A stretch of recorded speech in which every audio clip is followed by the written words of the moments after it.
Irmãos, boa noite a todos. Boa noite. Salmo 126 diz assim: quando o Senhor nos salvou a sorte de Sião, ficamos como quem sonha. Então a nossa boca se encheu de riso e a nossa língua de júbilo. Então entre as nações se dizia: grandes coisas fez o Senhor por nós. Grandes coisas fez o Senhor, tem feito o Senhor por eles. Com efeito, grandes coisas fez o Senhor por nós, por isso estamos alegres. Restaura, Senhor, a nossa sorte, como as torrentes do Negueb. Os que com lágrimas semeiam, com o júbilo ceifarão. Quem sai andando e chorando quando semeia, voltará com júbilo trazendo seus feixes. Irmãos, não tem como, né? A nossa vida, ela é feita de presentes, que é o que a gente está vivendo hoje, mas toda a vida tem um passado, todos nós temos um passado, e com certeza, em nome de Jesus, teremos um futuro. A geração vai ter um futuro. E muitas vezes, quando nós estamos passando os apuros de um tempo, uma dificuldade no presente, é muito bom que nós façamos uma consulta ao nosso passado. Ver realidades de muitos conflitos, é verdade isso. Mas se formos prestar bem atenção, na história da nossa vida, houve momentos em que Deus atuou de uma forma muito especial na nossa vida. Sempre teve alguns momentos na nossa história e parece que Deus estava cuidando só da nossa vida. Deus resolvendo situações que já tínhamos perdido a esperança. Coisas que nunca mais pensávamos em teríamos, e de repente Deus vem e entrega nas nossas mãos. O sábio faz isso, o homem sábio faz isso, a mulher sábia faz isso. O Salmo 126, na verdade, é isso, uma lembrança. Num tempo difícil, alguém lembra do passado, e nesse passado Deus restaurou a sua sorte. Foi um tempo de alegria, um tempo de festa, e principalmente um tempo de grande testemunho do poder de Deus. O poder de Deus foi testemunhado na vida das pessoas. E agora então o que nós fazemos? Nós clamamos ao Senhor pelo presente e pelo futuro. O salmista soube fazer isso. Restaura, Senhor, a nossa sorte como as torrentes do Negueb. O Negueb é uma região seca no sul da Palestina, e quando seca, a seca é para valer. E ali não tem vida, o solo é rachado, muito pó, nada nasce. Depois de muito tempo, vem as primeiras chuvas. E quando começam a cair as primeiras chuvas, as águas vêm de uma forma abundante. Os rios são cheios e a vegetação renasce.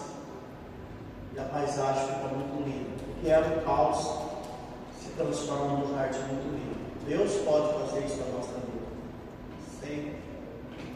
Deus pode mudar a nossa sorte, seja ela qual for.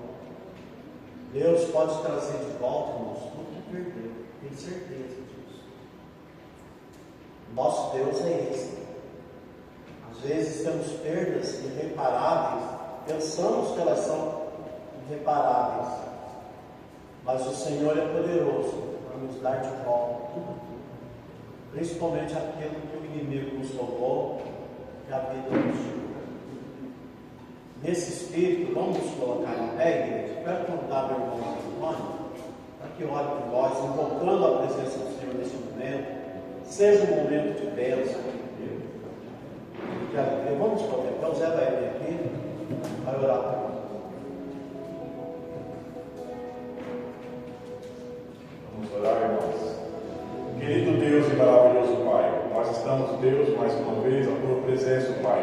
Nos colocamos, Pai, porque confiamos em Ti e esperamos, ó Pai, todas as coisas em Ti, graças a Deus. Obrigado, Senhor. Nós pedimos a bênção para mais essa noite, ó Deus, onde vamos ter um culto abençoado por Ti, Senhor. Muito obrigado. Aqui, ó Pai, vão ser proferidas palavras, ó Deus, vem direto de Ti, do Teu coração para os nossos corações.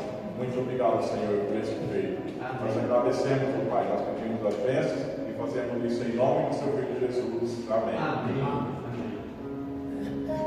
Amém, irmãos. Palavra da Bíblia, direção da igreja.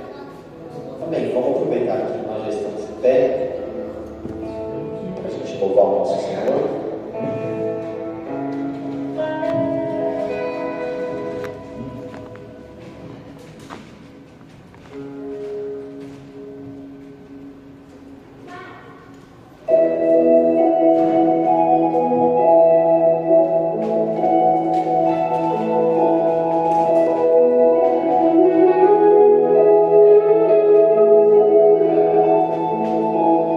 Existe um rio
Amém, irmãos?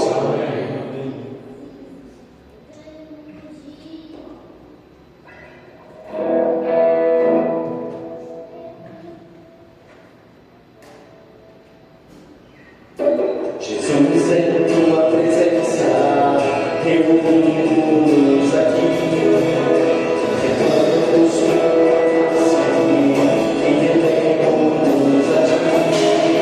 Todo dia tua morte trouxe vida a todos nós, completo acesso ao coração do Pai. Não pode separar.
faltou lugar no nosso coração, Senhor. Que o Senhor seja a nossa casa, que o Senhor seja a nossa igreja, que o Senhor possa aceitar esses cânticos, em nome de Jesus.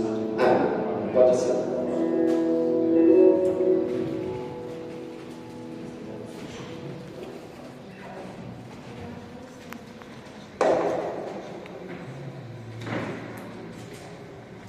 Irmãos, nós queremos lembrar que próximo domingo, último domingo do semestre, no primeiro semestre de 2026, nós vamos glorificar a Deus, exaltar o nosso Senhor por esse tempo de vida, pelas bênçãos, o sustento que nós tivemos que veio do Senhor. Então todos estão convidados, convocados, né? Poderemos,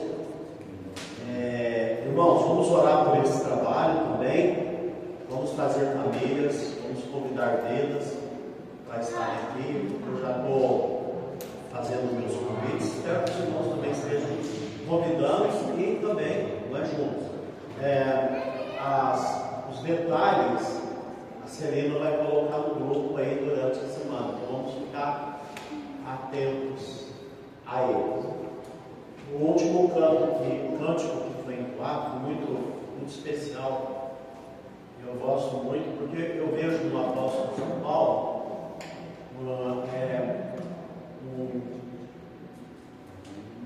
talvez um homem diferenciado de todas as gerações.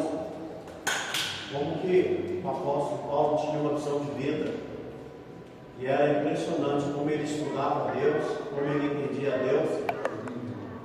E ele chegou um momento na vida dele que ele entendeu que quanto mais fraco estivesse o ser humano, mais forte ele seria pela dependência que ele tem do próprio Deus.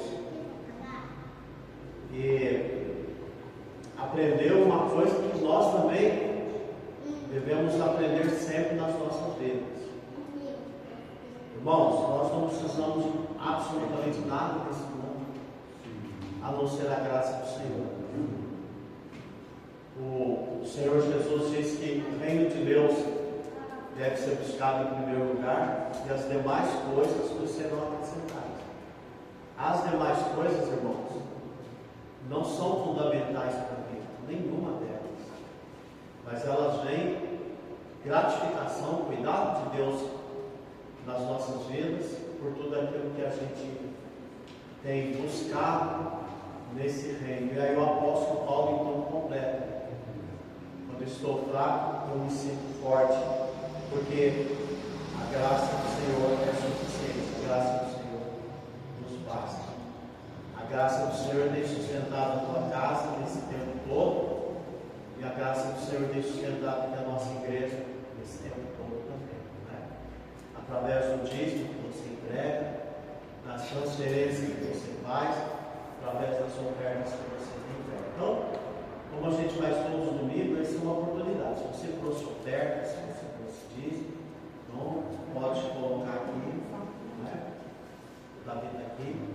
Eu quero convidar o pastor Paulo para vir nos abençoar com a palavra. As crianças e adolescentes vão nos abençoar também. E vamos estar aí com o infantil. Vamos lá, vamos estar chegando aqui.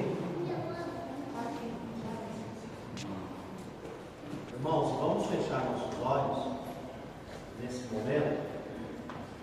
Abra o teu coração e peça para Deus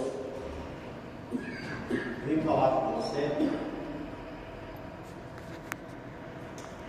Deus amado, em nome de Jesus, eu quero colocar cada família que está aqui representada, cada vida que veio e nesse momento se abre para ouvir a tua palavra, ouvir a tua voz.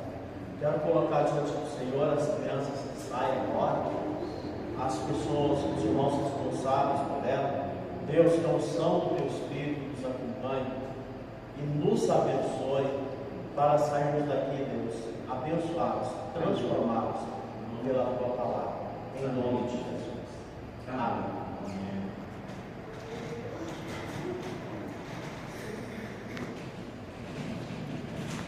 Tchau.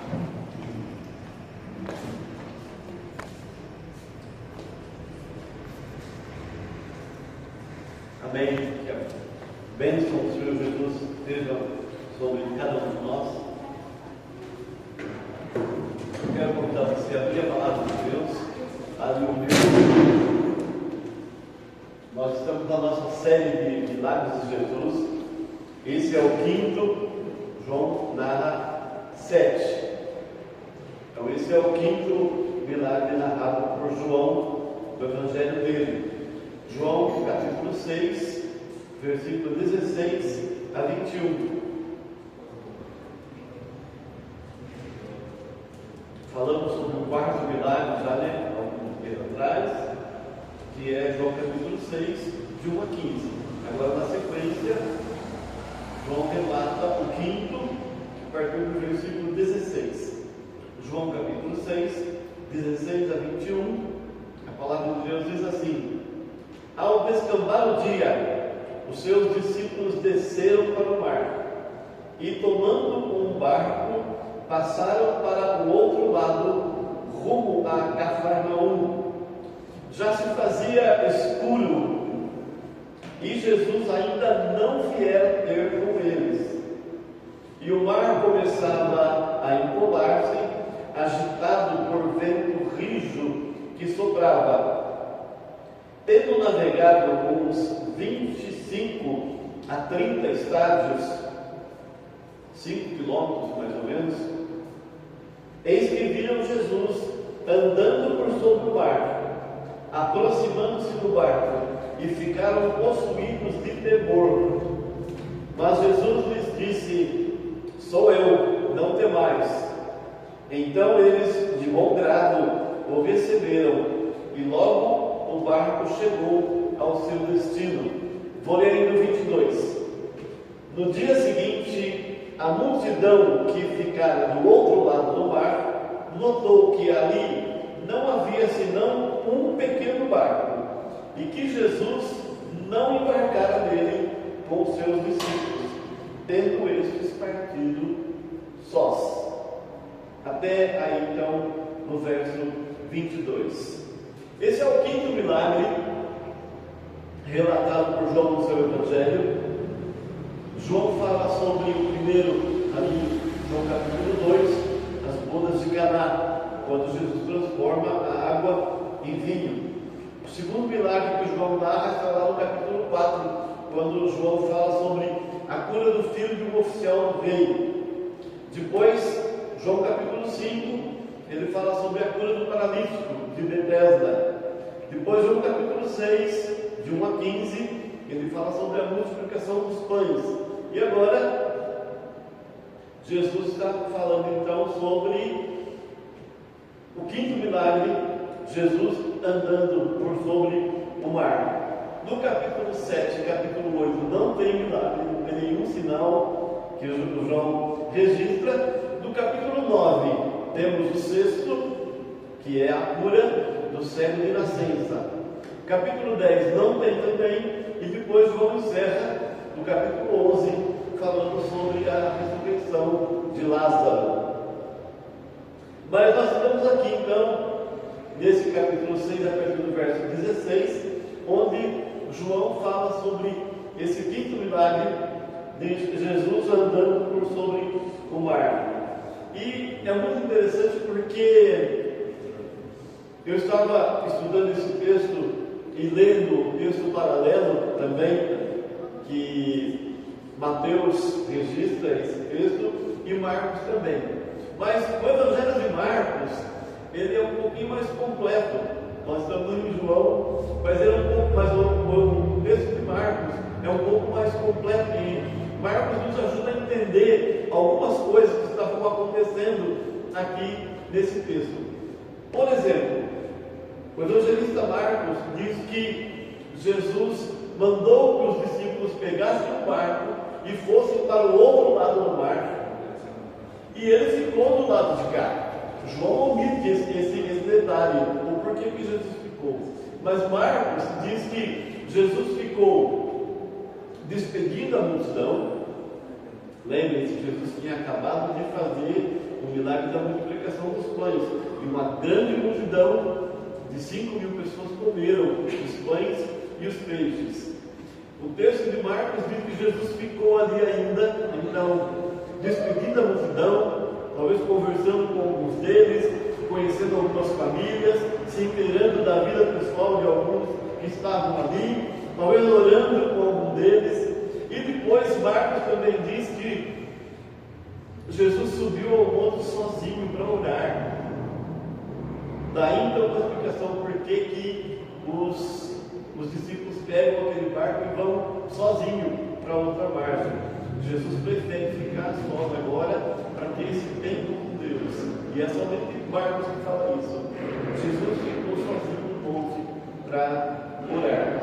E o segundo detalhe que João também omite, mas que é muito interessante, é que Marcos diz que os discípulos ficaram atemorizados quando eles viram Jesus chegando, e nós vamos chegar lá, mas João não diz por quê, né?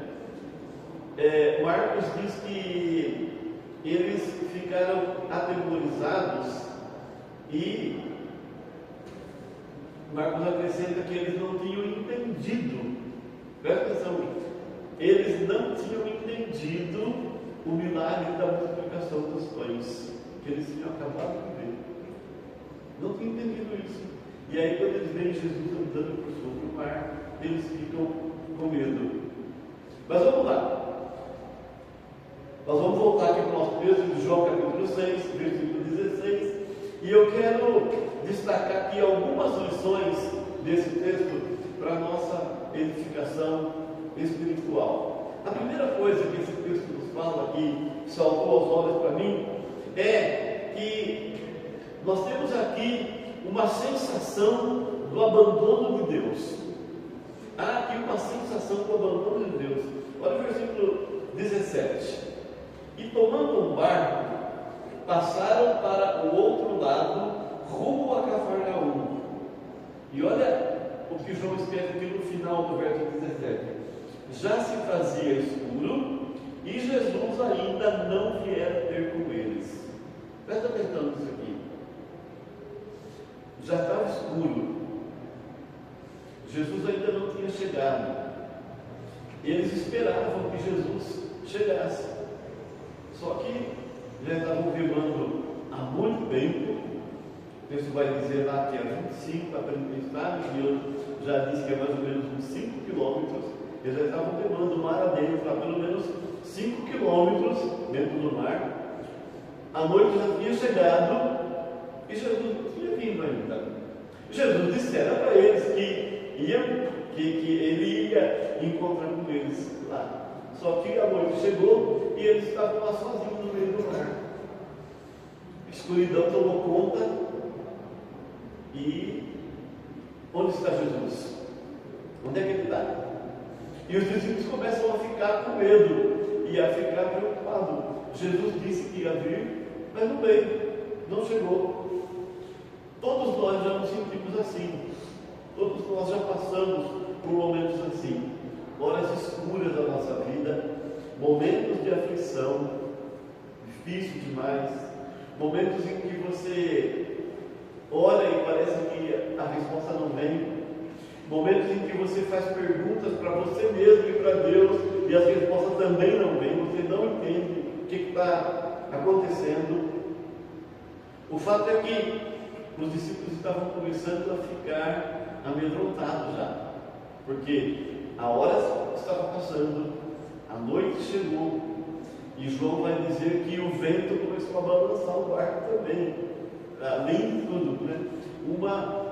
Um vento forte começou a jogar o barco de um lado para o outro. Diz João aqui, né? O mar começava a empolar-se, agitado por vento rijo que soprava. Os discípulos começaram a ficar apreensivos. E a sensação que eles tinham é que Jesus tinha abandonado eles.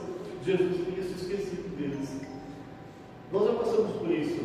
Nós já tivemos essa sensação. Pelo menos eu já tive sim. Sensação de que Deus me abandonou. Deus não estava mais aí. Deus estava muito longe. A oração não resolvia.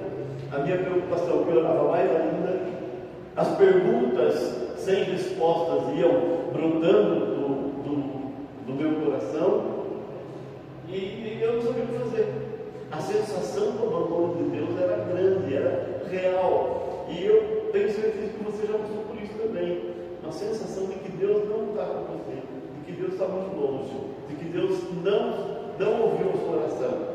A sensação do abandono de Deus. Essa sensação de que está ficando tarde e a pessoa que nós estamos esperando não chega.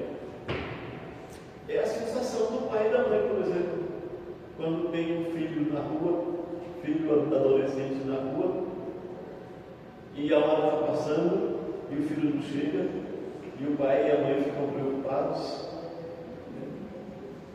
Uma mãe esses dias falou comigo, disse que a filha de 14 anos queria ir lá na festa do peão ouvir a Ana Castela. Ela foi junto com a irmã mais velha, tudo bem. Mas ela disse, Paulo, eu fiquei com muito medo, fiquei muito preocupada. Ela só tem 14 anos, a minha bebê só tem 14 anos, como pode isso? Ela queria ver a Ana Castela lá na festa do peão. Eu deixei, porque ela ia com a irmã, mas ela chegou em casa uma hora da manhã e eu não conseguia dormir. E eu só dormi depois que ela chegou. Só dormi depois que ela chegou, porque eu vi a hora passando, eu vi que dava 10 horas, dava 11 horas, dava meia-noite. E cadê a menina? Cadê a menina? E a mãe não dorme, é claro que não. Óbvio que a mãe não dorme. Essa é a sensação do pai e da mãe que tem um filho na rua e o filho não chega. E a hora está passando, a noite cada vez mais escura, onde é que está esse menino, onde é que está essa menina? Né? A aflição que brota no coração de pai e de mãe que ficam nesse estado. Né? A espera longa, que não termina, e a pessoa não chega, o filho, a filha não chegam. Aliás, sobre isso eu ouvi uma vez alguém falando a respeito do celular, né, que agora nos ajuda bastante, mas ao mesmo tempo nos atrapalha bastante também. Alguém disse que no tempo, antes de existir celular, o pai e a mãe ficavam preocupados e só tinham uma coisa a fazer, né? Tinha que orar. Tinha que orar e confiar que Deus ia guardar o filho ou a filha que estava na rua. Hoje em dia, com o celular, o pai e a mãe não oram mais. Sabe por quê? Porque está ficando tarde, ele liga para o filho ou para a filha. O filho atende, está tudo bem? Tá, então beleza. Não precisa nem orar mais. Porque falou com o filho falou, está tudo bem, então beleza. É horrível isso. O celular está afastando da oração. Mas a sensação do abandono de Deus é essa. As horas estão passando, a noite está ficando mais escura, a tempestade chegou, o tempo está fechado. Onde é que estão? Onde é que está Jesus? A sensação dos discípulos era essa. Ele disse que viria, mas nós estamos aqui sozinhos no meio do mar e o vento está chegando cada vez mais forte. Sensação do abandono de Deus. Segunda lição que esse texto nos dá.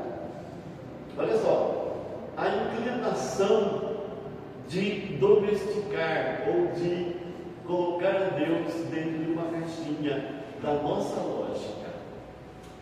Está muito claro isso aqui.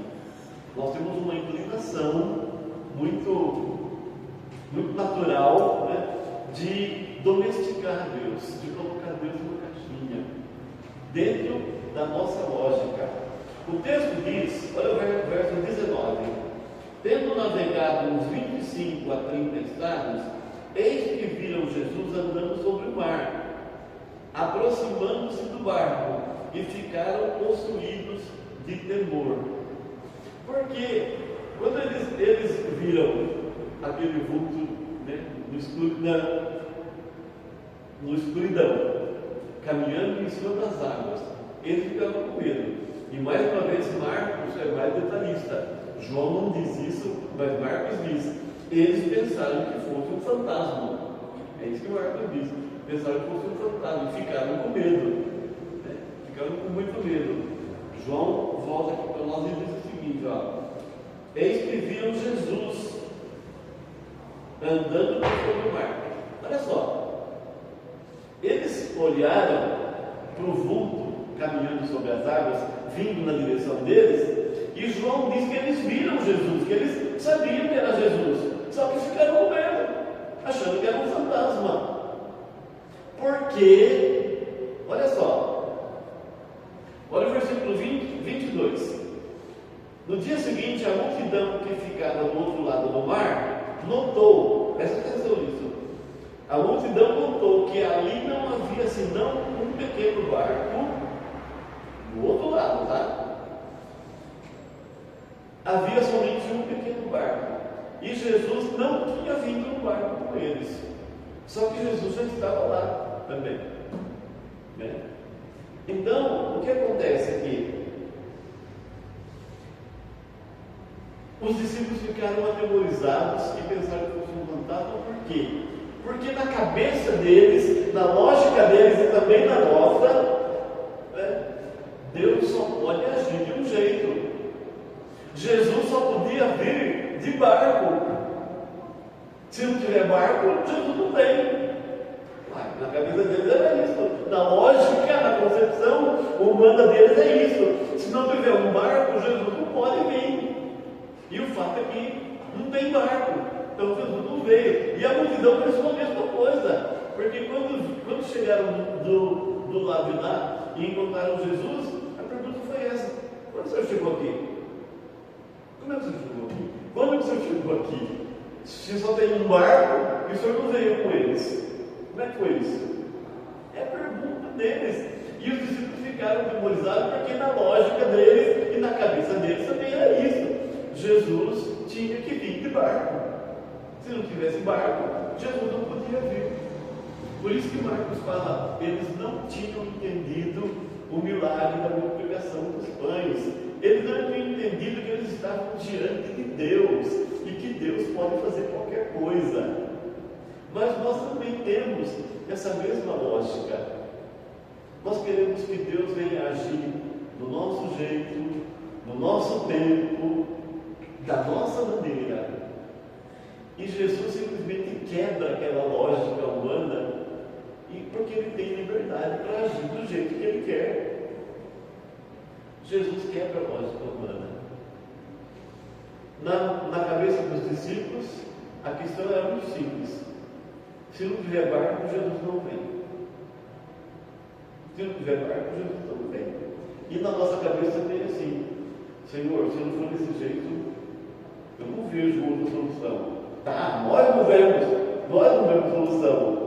Mas na nossa cabeça, na nossa lógica humana funciona assim. Se Deus não fizer desse jeito, eu não sei como é que vai ser.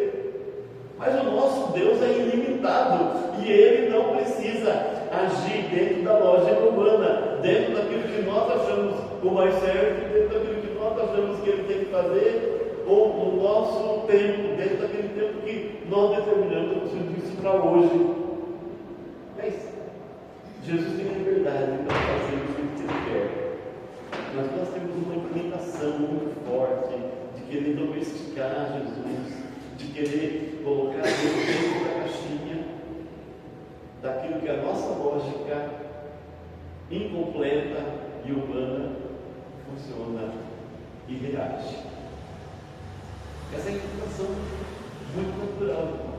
Veja bem, primeiro, sensação de que Deus nos abandonou. Isso também é do homem. A gente tem essa sensação, quase uma certeza: Deus não me ouve. E a segunda sensação, ou uma inclinação: se Deus não fizer do jeito que eu estou pedindo, que eu estou orando, não tem outro jeito. Não tem outro jeito. Essa é a nossa inclinação, isso é o que nós pensamos, porque nós sempre achamos que Deus tem que agir dentro da nossa lógica. E Deus não faz assim. Jesus chegou até eles andando por sobre o mar. Porque Jesus quebra a lógica humana. Jesus responde à oração do jeito que Ele quer e no tempo que Ele quer. É do tempo dele, é do jeito dele, é da maneira dele. E ainda bem que é assim, porque a Bíblia diz que nós não sabemos pedir como bem. A gente pede umas coisas que não tem sentido. Nós tentamos muitas vezes domesticar Deus, colocar Ele dentro de uma lógica que é só nossa, mas Deus não vai caber dentro dessa lógica. Deus vai agir da forma como Ele quer, no tempo dele e do jeito dele. Terceira lição que esse texto nos diz: Jesus se revela e muda a perspectiva. Jesus se revela e muda a perspectiva. Veja como mudou a perspectiva agora dos discípulos.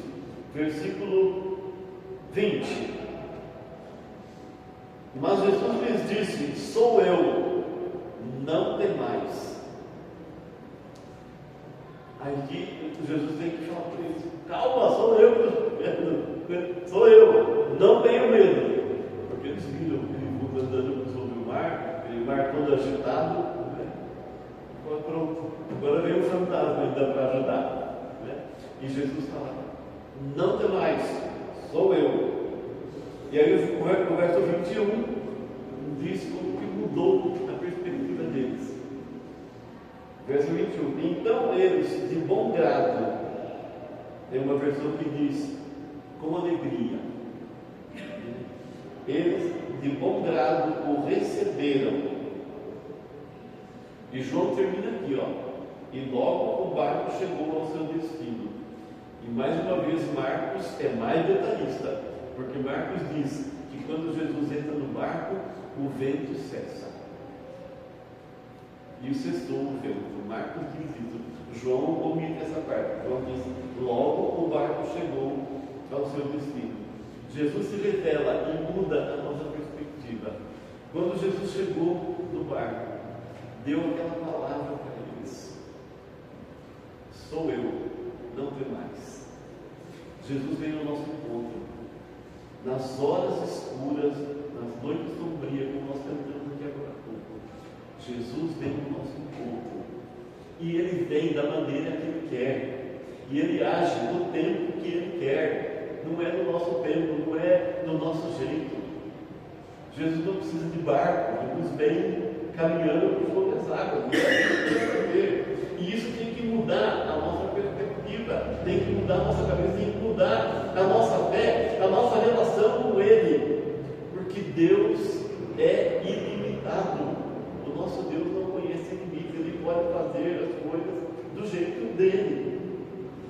Jesus muda a percepção da nossa vida. Receba Jesus na sua vida com a liberdade de que Ele age do jeito que Ele quer. E você pode mudar a sua perspectiva quando você entende isso. O Deus que nós servimos, o Deus que nós conhecemos, não tem limite. Ele não tem limite. Ele não conhece a impossibilidade. A impossibilidade existe para nós, com certeza. É isso. Você olha para algumas situações da vida e diz: não, isso não dá. É impossível. Eu não posso com isso. Eu não consigo. O nosso Deus é ilimitado. Ele faz as coisas. Ele faz todas as coisas. E é do jeito dele. Nem sempre vai ser de acordo com a nossa oração, mas é do jeito dele. E isso tem que mudar a nossa perspectiva. Nós estamos diante de um Deus que pode todas as coisas e que age da maneira dele, como Ele quer. Se tiver que vir caminhando sobre as águas, é assim que vai ser. O importante é que nós passemos a compreender quem é o nosso Deus e que Deus não é limitado por nada. Nosso Deus pode todas as coisas. Não precisa de barco. Não precisa ser dessa maneira, desse jeito. Não precisa ser aquele médico. Não é assim. Deus dá um jeito. Deus dá um jeito. Minha mãe falou isso uma vez para mim. Estava passando numa 16 anos na época, e eu me lembro disso como se fosse hoje. E eu falei para minha mãe, eu não sei, eu não vejo saída, não sei como é que vai ser, que nós vamos passar por isso. E minha mãe falou assim para mim, calma, Deus dá um jeito. Deus dá um jeito. Ela falou assim, para nós não tem jeito, né? Para Deus sempre tem jeito. Para Deus sempre tem jeito com Deus. Ela falou, apenas confie. E de fato foi isso que aconteceu. Nós confiamos e Deus deu um jeito. Deus deu um jeito. Né? Porque quando Deus entra na nossa vida, muda a nossa perspectiva. E para finalizar, Jesus nos convida a viver o sobrenatural. Jesus nos convida a viver o sobrenatural. Andar sobre as águas não é natural. Claro que não. Andar sobre as águas é algo que só Deus pode fazer, porque não é natural. Mas quando nós andamos com Deus, nós temos que aprender a admitir e a abraçar o sobrenatural de Deus. Temos que aprender a admitir e a abraçar que Deus age de uma forma que nós não compreendemos, de forma que nós não temos explicação, que não há uma explicação humana, que não há uma lógica humana, porque Deus não segue a lógica humana. Aprenda, é isso que Jesus nos convida, aprenda a viver com o sobrenatural, porque com Deus, na nossa caminhada com Deus, sempre vai haver lugar para o sobrenatural. Deus age de maneira natural? Sim, claro que sim. Deus age de maneira natural. Deus usa pessoas para cumprir o seu propósito dele? Claro que sim, também. Mas o fato é que nós temos que aprender a conviver também com o sobrenatural, porque Deus age também sobrenatural também. Quando o natural, quando Deus usa o sobrenatural. O natural de Deus acontece normalmente. É assim. Mas Deus quer nos ensinar a ir para o andar de cima. Não ficar só aqui embaixo, onde acontece o natural. Deus nos convida a ir para o andar de cima, onde acontece o sobrenatural dele. E se for necessário uma ação sobrenatural de Deus na sua vida, Ele vai fazer. Se for necessário uma ação sobrenatural na nossa vida, Deus vai fazer, Jesus vai fazer, porque quando nós caminhamos com Deus, há o sobrenatural. O sobrenatural acontece. Acontece o sobrenatural. E a gente vai perguntar depois, como é que foi isso? Não sei. Sei como é que foi isso. Nós não entendemos, porque Deus age de maneira sobrenatural. E se você fizer algum exercício de memória, você vai se lembrar de situações na sua vida em que o que resolveu a situação foi o sobrenatural de Deus. Porque não existia, porque não havia nenhuma explicação humana, não havia nenhuma lógica humana, não havia nada. Aconteceu porque Deus agiu de maneira sobrenatural. Jesus nos convida a viver o sobrenatural, a admitir o sobrenatural, a abraçar o sobrenatural de Deus na nossa vida, porque quando nós andamos com Jesus, o sobrenatural acontece muito mais do que a gente imagina, muito mais do que a gente imagina. Deus não está longe de nós. Deus não nos abandona, jamais. Nós não podemos domesticar Deus dentro da nossa lógica. Nós temos que mudar a nossa perspectiva de Jesus. E, por fim, nós temos que aprender a viver o sobrenatural de Deus. Jesus andou sobre as águas. Isso foi extraordinário. Isso foi sobrenatural. Mas Jesus pode fazer isso. Na cabeça dos discípulos não podia estar acontecendo daquele jeito. Mas vamos aprender que quando nós andamos com Jesus, milagres acontecem. E o sobrenatural também acontece. Porque Deus pode fazer o sobrenatural na nossa vida. Amém? Que Deus abençoe o seu coração, que Deus faça na sua mente, que você viva essa semana andando com Jesus. E se acontecer algo de sobrenatural, não se assuste, não se perturbe. Deus age de maneira sobrenatural, para a glória dele. Amém? Vamos falar com o nosso Deus. Chamou o pastor Leandro aqui, ele vai orar e despedir uma bênção também.